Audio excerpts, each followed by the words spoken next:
नमस्ते दोस्तों। आज के इस एक्सप्लेनर में आपका बहुत बहुत स्वागत है। आज हम भारत के इतिहास के एक ऐसे शूरवीर की बात करने वाले हैं जिनका नाम सुनते ही दुश्मनों के पसीने छूट जाते थे। जी हाँ, हम बात कर रहे हैं निडर योद्धा सम्राट पृथ्वीराज चौहान की। ये सिर्फ इतिहास की कोई आम कहानी नहीं है, बल्कि अदम्य साहस, पक्के उसूलों और एक ऐसी वीरता की महागाथा है जिसने हमारे इतिहास का रुख ही बदल कर रख दिया। तो चलिए बिना किसी देरी के शुरू करते हैं। जरा इस दृश्य की कल्पना कीजिए। एक युवा राजकुमार अपने दोस्तों के साथ घने जंगल में है और अचानक एक खूंखार शेर उन पर हमला कर देता है। अब जाहिर है बाकी साथी घबराकर पीछे हट जाते हैं, है ना? लेकिन ये राजकुमार डरे बिना वहीं डटे रहते हैं। वो बिजली की तरफ फुर्ती दिखाते हैं, शेर की गर्दन पकड़ते हैं और बिना किसी हथियार के, जी हाँ, अपने नंगे हाथों से पूरी ताकत लगाकर उस शेर के जबड़े को चीर कर रख देते हैं। सच में रोंगटे खड़े कर देने वाला पल। और यही वो निडरता थी जो आगे चलकर इतिहास के पन्नों में अमर होने वाली थी। आइए इनकी इस पूरी कहानी को शुरुआत से समझते हैं। भाग 1। निडर युवा राजकुमार। तो चलिए इस टाइमलाइन पर एक नज़र डालते हैं। 1166 में जन्मे पृथ्वीराज बचपन से ही कोई आम बालक नहीं थे। इनकी जिंदगी में एक बहुत बड़ा मोड़ तब आया जब सिर्फ 11 साल की उम्र में इन्होंने अपने पिता को खो दिया। सोचिए, एक छोटे से बच्चे के कंधों पर अचानक पूरे साम्राज्य की जिम्मेदारी आ गई। और जैसा कि अक्सर होता है, उनके अपने ही सरदारों और रिश्तेदारों ने इस कम उम्र का फायदा उठाकर बगावत कर दी। लेकिन उन्होंने हार नहीं मानी। अपनी माता के मार्गदर्शन में उन्होंने राजकाज की बारीकियां सीखीं और 1180 आते-राते, यानी महज 14 साल की उम्र में, पूरी सत्ता की कमान अपने हाथों में ले ली। अब जरा आप उनकी खूबियों को देखिए। ये सच में हैरान करने वाली हैं।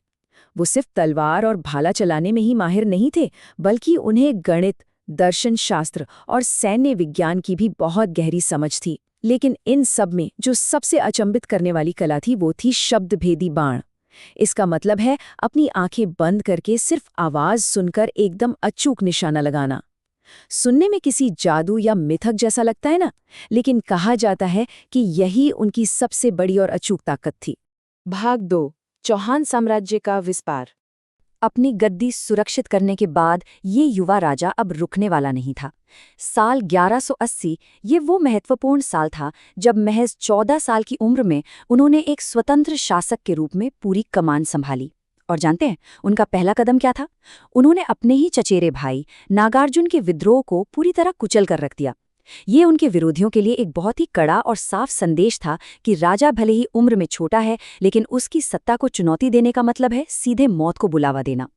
उनके रणनीतिक फैसले भी बिल्कुल बेजोड़ थे। देखिए, सबसे पहले उन्होंने भंदानकों के विद्रोह को खत्म किया, जिससे दिल्ली तक का बेहद महत्वपूर्ण व्यापारिक रास्ता सुरक्षित हो गया। इसके बाद उन्होंने एक असली मास्टर स्ट्रोक चला।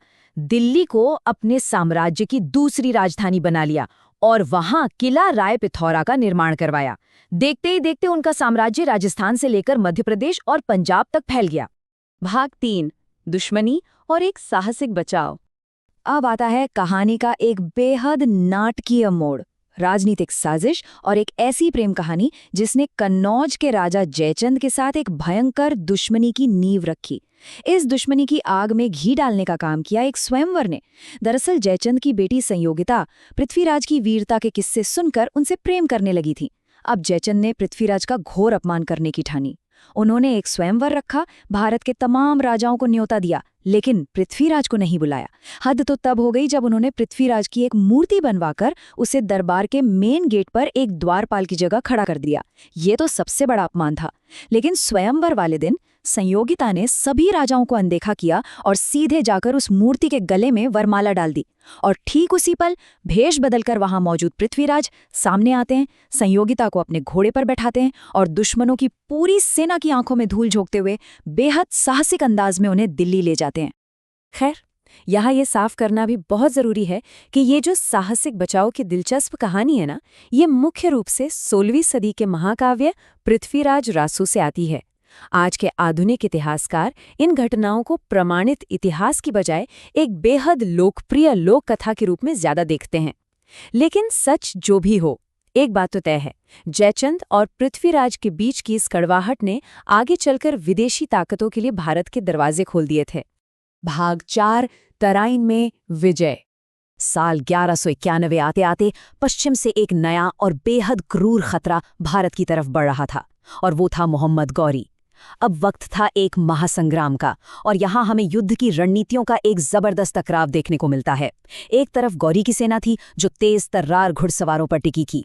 इनका तरीका था दूर से तीर चलाना और फुर्ती से पीछे हट जाना, यानी सीधे टकराव से बचना। और दूसरी तरफ थी पृथ्वीराज चौहान की सेना, जो विशाल युद्ध हाथियों और आमने सामने की सीधी सम्मानजनक लड़ाई के लिए तैयार थी। जब ये भिड़े तो राजपूत सेना के हाथियों ने ऐसा भयानक और सीधा प्रहार किया कि गौरी की सेना की लाइनें पूरी तरह चकनाचूर हो गईं। गौरी खुद बहुत बुरी तरह घायल हुआ और मैदान छोड़कर भाग खड़ा हुआ। शानदार जीत है ना? लेकिन इस जीत के साथ एक बहुत बड़ी रणनीतिक चूक भी हो गई, जिसे आज के इतिहासकार पृथ्वीराज सिंड्रोम कहते हैं। वो क्या है? दरअसल चौहान ने अपने राजपूत उसूलों का इतनी सख्ती से पालन किया कि उन्होंने भागते हुए और बुरी तरह घायल दुश्मन की जान बख्श दी। उन्होंने गौरी को माफ कर दिया। एक निहत्या और हारे हुए दुश्मन पर वार न करने का ये सम्मानजनक फैसला आगे चलकर पूरे भारत के लिए बहुत ही विनाशकारी साबित होने वाला था। भाग 5, धोखा और अंतिम संघर्ष। यहाँ से कहानी थोड़ी गंभीर हो जाती है। ठीक 1 साल बाद 1192 में गौरी फिर से तराइन लौट आया, लेकिन इस बार बहादुरी या सम्मान के साथ नहीं, बल्कि जीतने की एक बेहद क्रूर और धोखेबाज चाल के साथ। उसने क्या किया? सबसे पहले उसने शांति वार्ता का नाटक किया, जिससे चौहान सेना थोड़ा निश्चिंत हो गई, उनकी सतर्कता कम हो गई। इसके बाद उसने रात भर लगातार छोटे छोटे हमले करवाकर राजपूत सेना को थका दिया, उन्हें आराम नहीं करने दिया। और फिर भोर के समय, जब राजपूत सेना निहत्ती थी, अस्त व्यस्त थी, उसने अचानक एक बड़ा और निर्णायक हमला बोल दिया। इस भयानक धोखे के सामने ईमानदारी से युद्ध लड़ने वाले राजपूत सैनिक टिक नहीं सके, और अंततः सम्राट पृथ्वीराज चौहान को बंदी बना लिया गया। भाग 6, लोक कथाओं में दर्ज एक विरासत। इस दुखद हार के बाद की जो घटनाएं हैं, वो भारतीय इतिहास की सबसे नाटकीय किंवदंतियों में से एक हैं। पृथ्वीराज रासो की मशहूर कथा बताती है कि गौरी पृथ्वीराज को बंदी बनाकर अपने साथ गजनी ले गया। वहां उनके साथ भयंकर क्रूरता की गई, उन्हें गरम सलाखों से अंधा कर दिया गया। जरा सोचिए इस दर्द के बारे में। लेकिन यहाँ ध्यान देने वाली बात यह है कि अंधा कर दिए जाने और कैदी होने के बावजूद सम्राट ने अपना स्वाभिमान रत्ती भर भी कम नहीं होने दिया। उन्होंने गौरी के सामने अपना सिर झुकाने से साफ इनकार कर दिया। और फिर आता है कहानी का वो पल जो सच में रोंगटे खड़े कर देता है। दरबारी कवि चंबरदाई ने गौरी को चौहान की तीरंदाजी देखने की चुनौती दी। जब अंधे पृथ्वीराज के हाथ में धनुष बाण दिया गया, तो चंबरदाई ने गौरी की एकदम सटीक लोकेशन बताने के लिए ये मशहूर दोहा पढ़ा: 4 बास 24 गज, अंगुल अष्ट प्रमाण, ताऊ पर सुल्तान है, मच चूको चौहान। और कहते हैं कि इसी दिशा निर्देश से पृथ्वीराज ने अपने अचूक शब्दभेदी बाण से गौरी को वहीं ढेर कर दिया। हालांकि अगर हम एक निष्पक्ष ऐतिहासिक नजरिए से देखें, तो दस्तावेज बताते हैं कि मोहम्मद गौरी की मौत असल में कई सालों बाद 1206 में हुई थी। लेकिन ऐतिहासिक तथ्यों से परे ये काव्य कथा पीढ़ियों से अदम्य साहस और स्वाभिमान का एक अमर प्रतीक बनी हुई है। सम्राट पृथ्वीराज चौहान की ये पूरी गाथा हमें एक बहुत ही गहरा सवाल सोचने पर मजबूर कर देती है। क्या सच्ची महानता किसी भी कीमत पर, भले ही धोखा देकर जीतने में है, या फिर हार के सामने भी अपने उसूलों और सम्मान को मजबूती से थामे रखने में है? आप क्या सोचते हैं? सम्राट भले ही वो आखिरी युद्ध हार गए हों, लेकिन उनकी निडरता, उनका शौर्य और उनका अटूट सम्मान आज भी हमें प्रेरित करता है। आज के इस एक्सप्लेनर में हमारे साथ जुड़ने के लिए आपका बहुत बहुत धन्यवाद। ऐसे ही सीखते रहिए और हमेशा जिज्ञासु बने रहिए।